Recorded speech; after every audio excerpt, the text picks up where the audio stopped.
लेकिन उससे पहले महबूबा मुफ्ती ने मीडिया से बात करते हुए कहा कि बीजेपी ने ऐसा काम किया है कि यहाँ के युवा जो हैं बंदूक उठाने पर मजबूर हैं।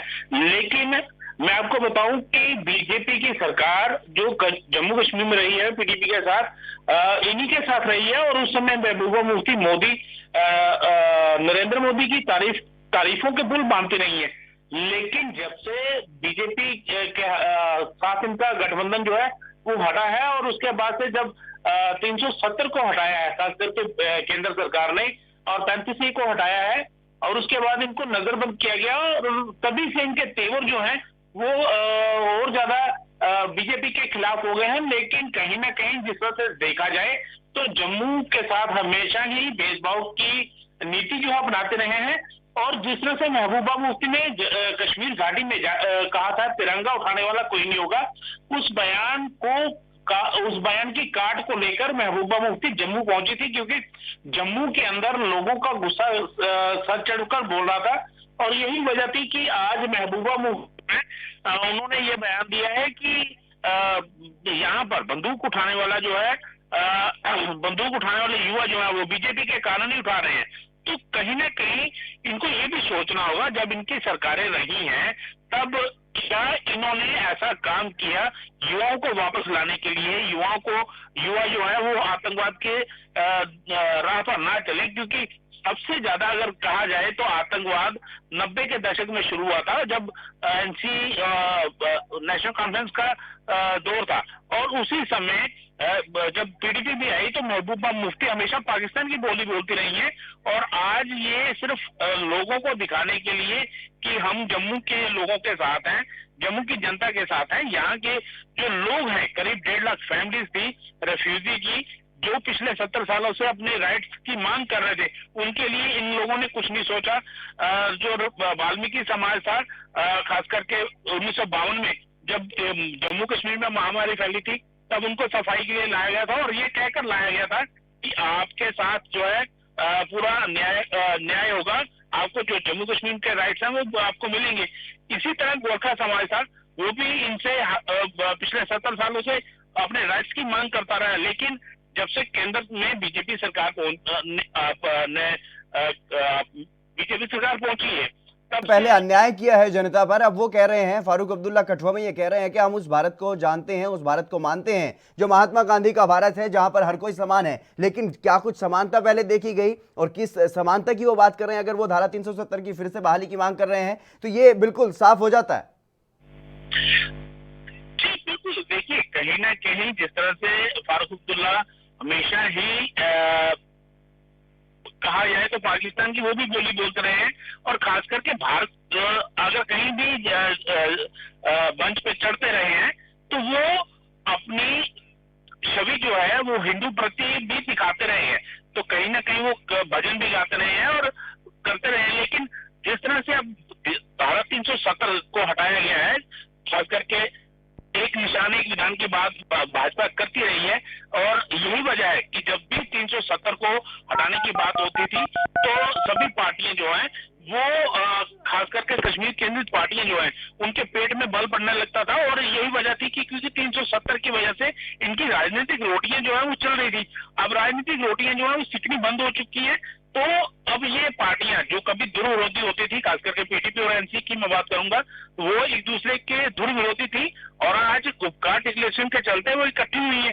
तो ये दर्शाता है कि 370 को वापस लाने के लिए ये लोग इकट्ठे हुए हैं, और वो नहीं लगता है कि 370 जो है फिर से वापस आ पाएगा, क्योंकि उतना बहुमत चाहिए पार्लियामेंट संसद के अंदर, वो बहुमत चाहिए। लेकिन सभी चुनावों का बहिष्कार किया जाएगा, लेकिन अब ये कहा जा रहा है कि जिला परिषद के जो चुनाव हैं वो सभी पार्टियां एक साथ एकजुट होकर के लड़ेंगी।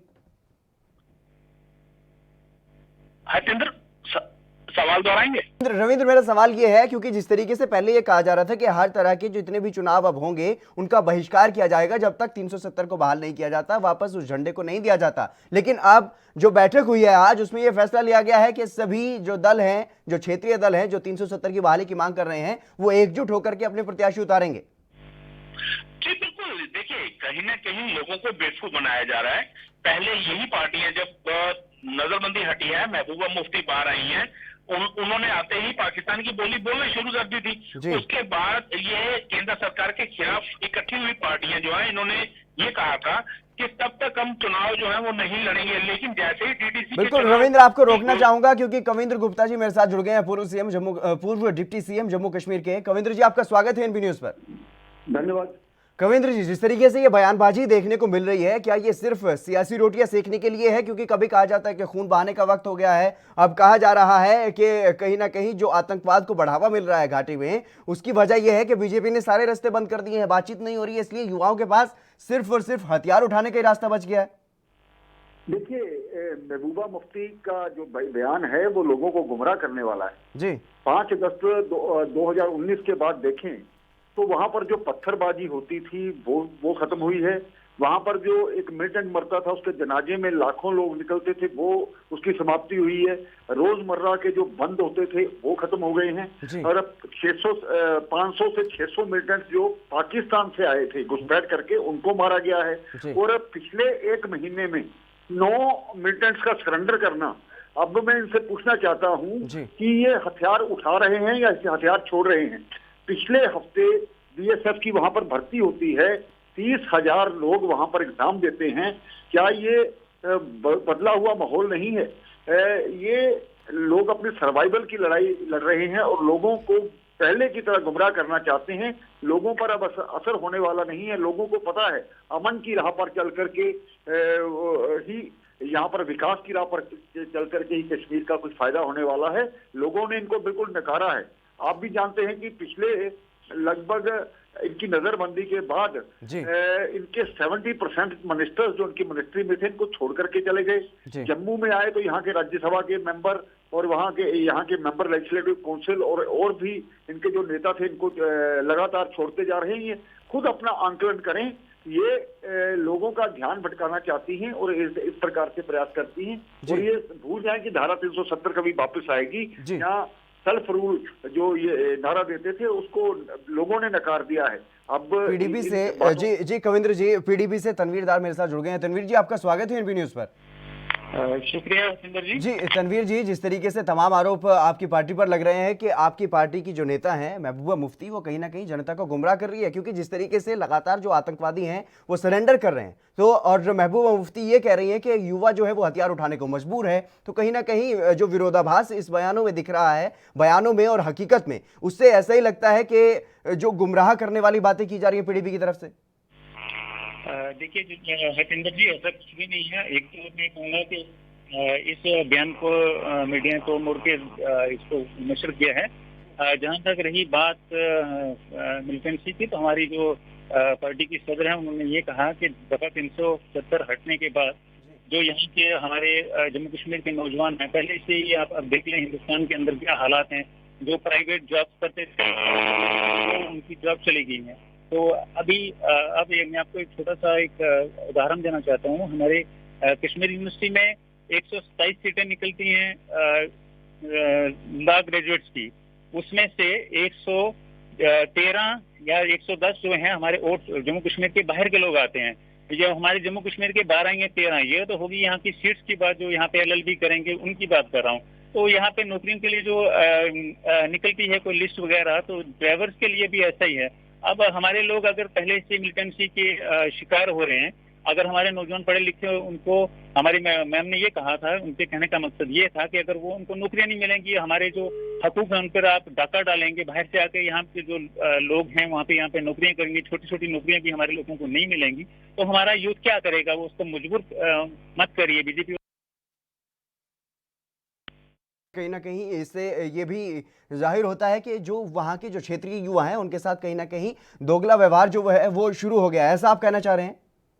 बिल्कुल, मैं कहूँगा जब से 370 हटा के जो हमें यहाँ पे अधिकार मिले थे उनसे हमें वंचित किया गया, हमें उनसे महरूम किया गया।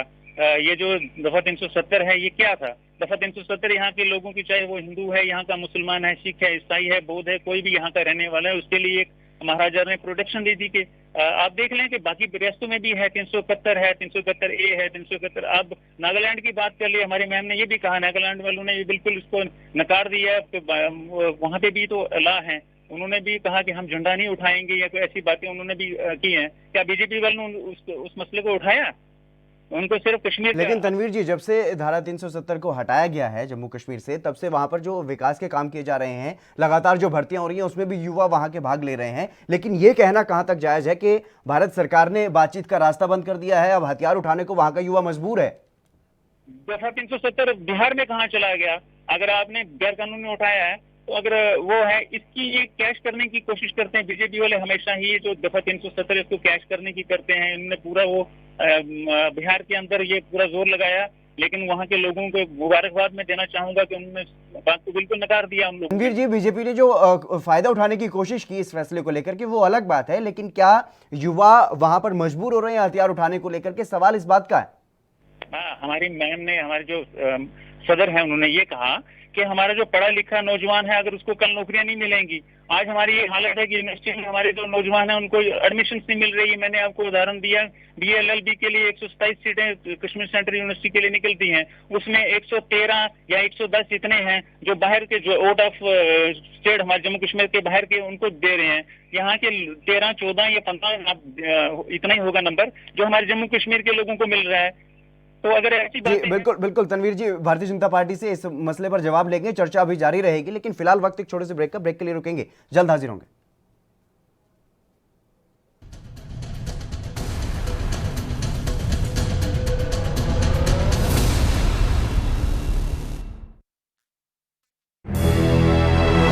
लखनऊ से लेकर चंडीगढ़ तक, मुंबई से लेकर रायपुर तक, क्या है राजनीति की हलचल, क्या है समाज का मिजाज। राजधानी लाइव, हमारी नजर, आपका फैसला, हर रोज सुबह 8 बजे सिर्फ ANP न्यूज पर। क्या आप दुबले पतले कमजोर हैं, आपकी सेहत नहीं बनती, भूख कम लगती है, वजन नहीं बढ़ता? दरअसल मेन बात खाना पीना खाना नहीं है, मेन बात है खाया पिया लगना। और अगर खाया पिया लगेगा ही नहीं तो सेहत बनेगी कैसे? इसलिए हमारी संस्था सन्यासी आयुर्वेदा ने एक ऐसी दवा बनाई है जो कि आपके पाचन तंत्र को, आपके लीवर सिस्टम को ठीक करने का काम करती है, ताकि आप जो भी खाएं उसका पूरे का पूरा निचोड़ आपके शरीर को लगे, आपकी भूख बढ़े, खाया पिया सही से लगे, नया खून बने, हड्डियों में जान आए, वजन बढ़े, ताकत बढ़े, चेहरे पर नूर आए और आप मोटे तगड़े खूबसूरत पर्सनैलिटी के मालिक बन जाएं। यह दवा पूरी तरह से आयुर्वेदिक होती है। इसका शरीर पर कोई भी साइड इफेक्ट, कोई भी नुकसान या दुष्प्रभाव नहीं होता। लड़के लड़कियां दोनों इसका इस्तेमाल कर सकते हैं और पहले 15 दिन के अंदर ही आपको इसका असर महसूस हो जाएगा। सिर्फ 650 रुपए की पूरे 1 महीने की दवा होती है और आप इसे घर बैठे 011 45 45 45 45 पर फोन करके दवा मंगवा सकते हैं।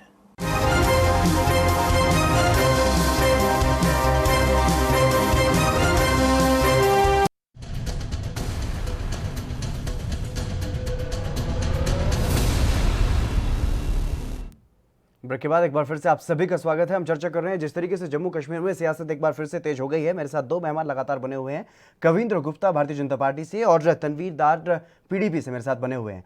जिस तरीके से, कविंद्र जी, मेरा सवाल आपसे है, क्योंकि जिस तरीके से ये आरोप लगाया जा रहा है कि जम्मू कश्मीर की जमीन को बेचा जा रहा है, जम्मू कश्मीर के रोजगार को दूसरे लोगों को बेचा जा रहा है और जम्मू कश्मीर के जो युवा हैं उनको कहीं ना कहीं अछूता रखा जा रहा है इन चीजों से।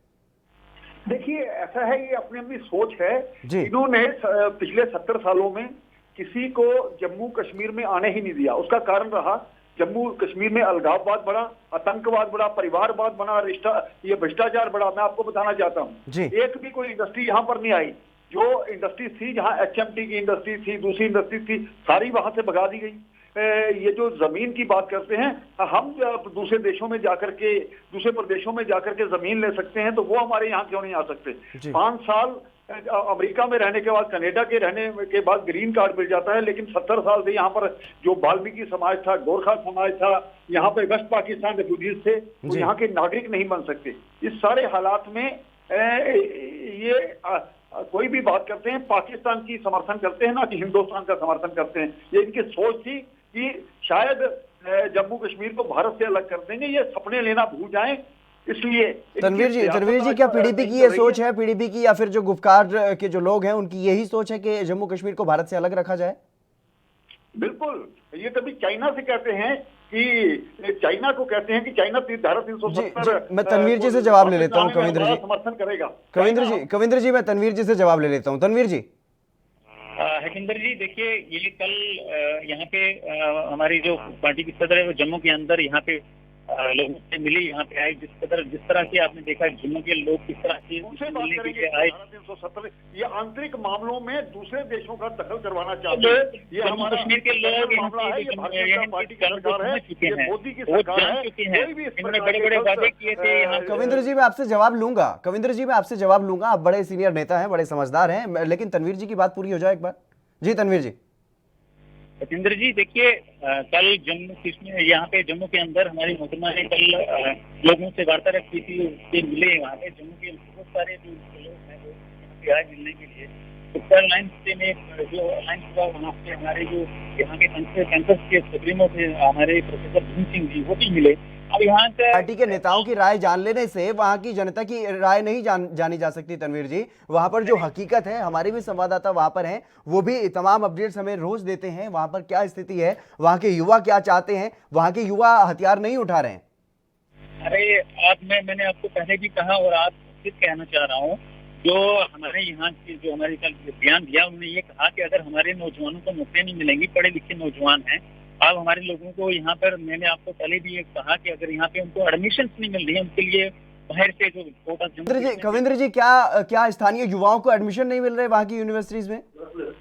हाँ जी कविंद्र जी, ये आरोप आप पर लग रहा है कि वहाँ के जो स्थानीय युवा हैं उनके लिए सीट्स नहीं है यूनिवर्सिटीज में, बल्कि दूसरे जो स्टेट से आने वाले बच्चे हैं उनको वहां पर एडमिशन दिए जा रहे हैं।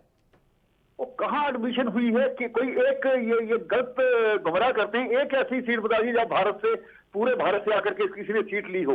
आज वहां पर सीटों को बढ़ाया गया है। इनकी द्वारा जो सरकारें रही गुपकार की, उन्होंने 70 साल में लेह लद्दाख में एक कॉलेज नहीं बनाया। वो हजारों किलोमीटर दूर चल करके जम्मू में पढ़ने आते थे। और आज भारतीय जनता पार्टी ने वहां पर यूनिवर्सिटी दी है, वहां पर मेडिकल कॉलेज दिया है। अभी 5 कॉलेजेस जो यहाँ पर जम्मू प्रोविंस और कश्मीर में बढ़ाए गए हैं, यूनिवर्सिटीज, IIT, IIM, ये इस प्रकार के जो सेंट्रल यूनिवर्सिटीज, इस प्रकार की जो यूनिवर्सिटीज यहाँ पर लाई गई हैं, ये पता नहीं किस देश में किसको गुमराह करना चाहते हैं। कोई बाहर से नहीं आता, हमारे बच्चे बाहर पढ़ने जाते हैं। यहाँ पर कोई एजुकेशनल सिस्टम इतना बढ़िया नहीं है कि बाहर से आकर लोग यहाँ पर यूनिवर्सिटी से एडमिशन ले रहे हैं। हमारे बच्चे कोई गुड़गांव में, कोई बेंगलोर में, कोई देहरादून में, कोई दिल्ली में, कोई अलग अलग जगह पर जाते हैं। एक भी ऐसा बताइए जहाँ पर यूनिवर्सिटी में बाहर के लोगों को, अगर बाहर के लोग यहाँ पर एडमिशन लेते भी हैं तो तकलीफ की बात क्या है? हम अगर बाहर जाकर के हमारे बच्चे पढ़ते हैं, वहां पर नौकरियां करते हैं। ये एक भारत श्रेष्ठ भारत का नारा है। जम्मू कश्मीर कोई अलग देश नहीं है।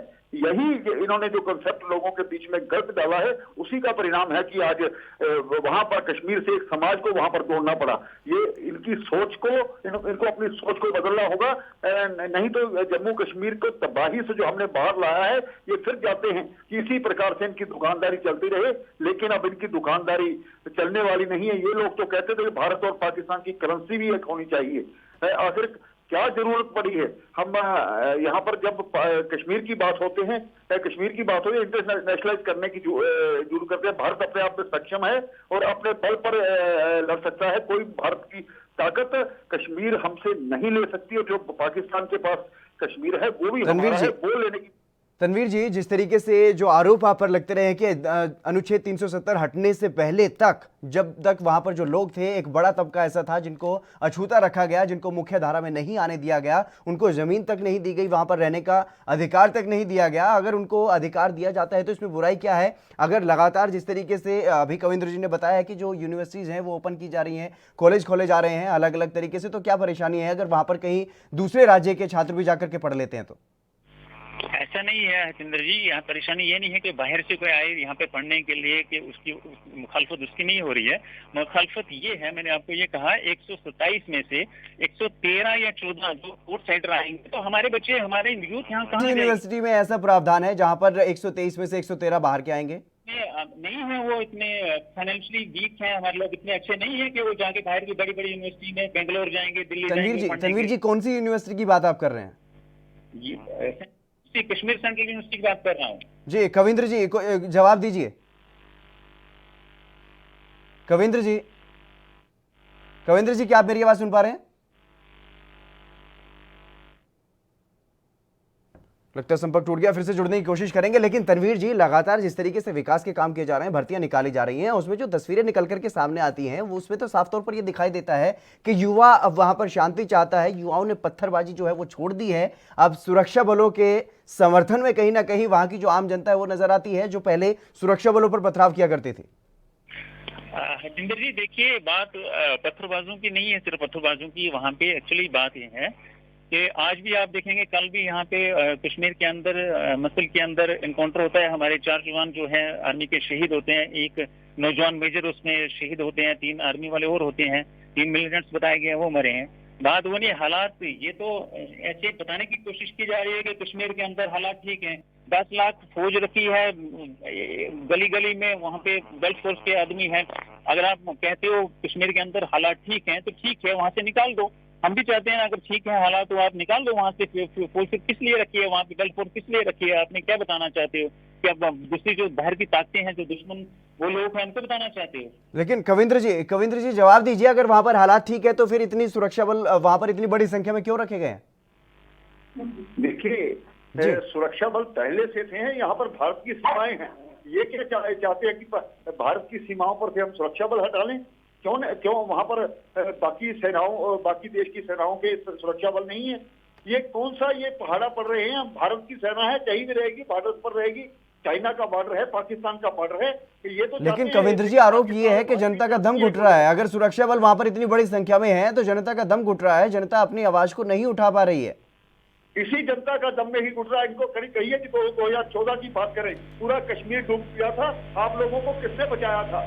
के लोग ही थे जिन्होंने। चलिए, बहुत बहुत शुक्रिया तनवीर जी, कविंद्र गुप्ता जी मेरे साथ जुड़ने के लिए बहुत बहुत शुक्रिया। लगातार लेकिन जिस तरीके से जो नजरबंद नेता थे जम्मू कश्मीर में, अभी तक अनुच्छेद 370 को हटाने से पहले जिनको नजरबंद किया गया था, उनकी रिहाई के बाद से अब लगातार जो है सियासत तेज होती हुई दिखाई दे रही है जम्मू कश्मीर में, क्योंकि जिला विकास परिषद के अब चुनाव भी हैं। तो ऐसे में कहीं ना कहीं अपनी जो सियासी जो रोटियां हैं वो सेकने का काम जो राजनीतिक दल हैं वो करते हुए दिखाई दे रहे हैं। फिलहाल इस खास कार्यक्रम में बस इतना ही। आप देखते रहिए एएनबी न्यूज़।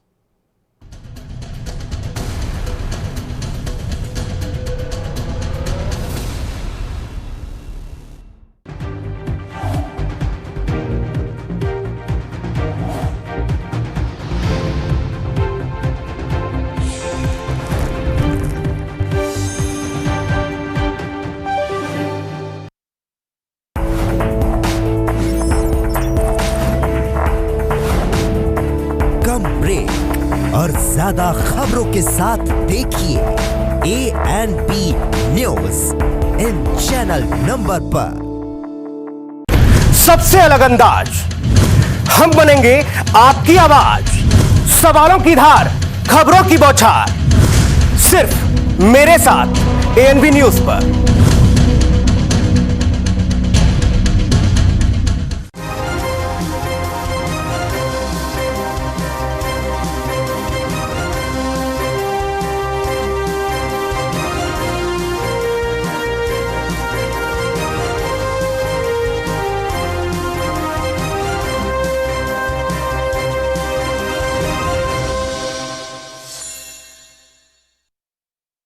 क्या आप दुबले पतले कमजोर हैं, आपकी सेहत नहीं बनती, भूख कम लगती है, वजन नहीं बढ़ता, दरअसल मेन बात खाना पीना खाना नहीं है, मेन बात है खाया पिया लगना।